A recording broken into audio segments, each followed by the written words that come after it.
Hi everyone. I thought I would join in today and start talking about the New Zealand share market. As a number of people are aware, I am extremely passionate about it, and I absolutely love it, and I love talking about it. So I'm hoping that by doing what I'm going to do is actually going to help educate you and others that also have an interest in the share market. Perhaps you want to get started, that sort of thing. So I'm just going to focus just on the New Zealand market. So I'll just share my screen. Go. Right. So what I have got here is the New Zealand share market up. Okay. It's just the NZSX 50. And the reason I've done the NZSX 50 is purely because they are the top 50 companies that trade on the New Zealand Stock Exchange. Now, for me, when I look to invest, I only want to buy shares that are ranked in the top 50 on the New Zealand Stock Exchange. And the reason for this is for liquidity, okay? Because what I have found in my own experience is that I have invested in smaller shares on the New Zealand Stock Exchange.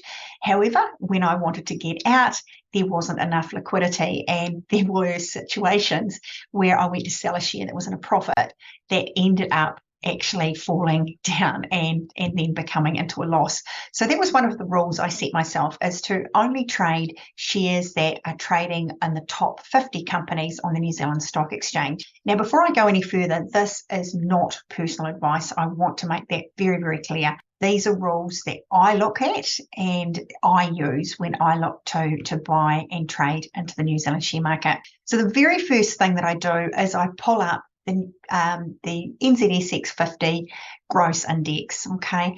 And I'm just using Yahoo Finance. I find it a very simple and easy to use tool, especially for the New Zealand market. You can get other platforms, but they are very, very expensive. So I just tend to work on this, and it's always treated me well.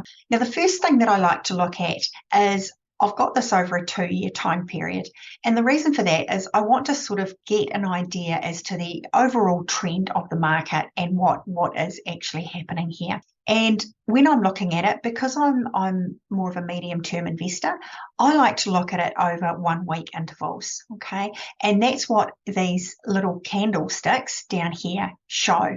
They're showing me what has actually happened for the whole week, okay? And then the next line across here is candles. So if I click on that, you can actually have a line chart. It'll just show a solid area, or you can have hollow candles, okay?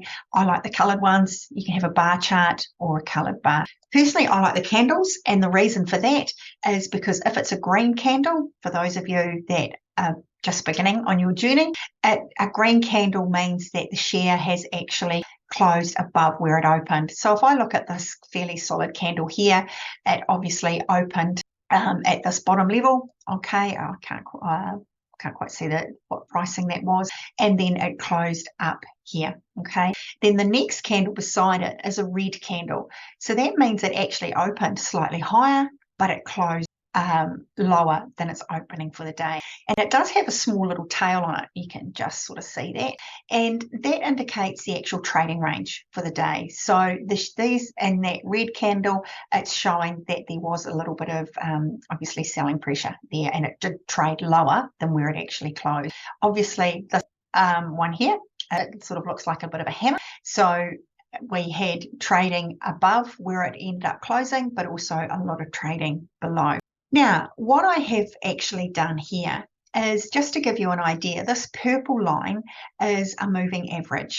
Okay, so that's a 50 period moving average, and I'm just going to see if I can change that. I want to put that over a 30. Okay, I'm looking at the close, and I'm making it an exponential moving average. And what that means is it just puts a little bit more weight on the end of the market, the more recent performance of the market, than what it does averaging over the entire market.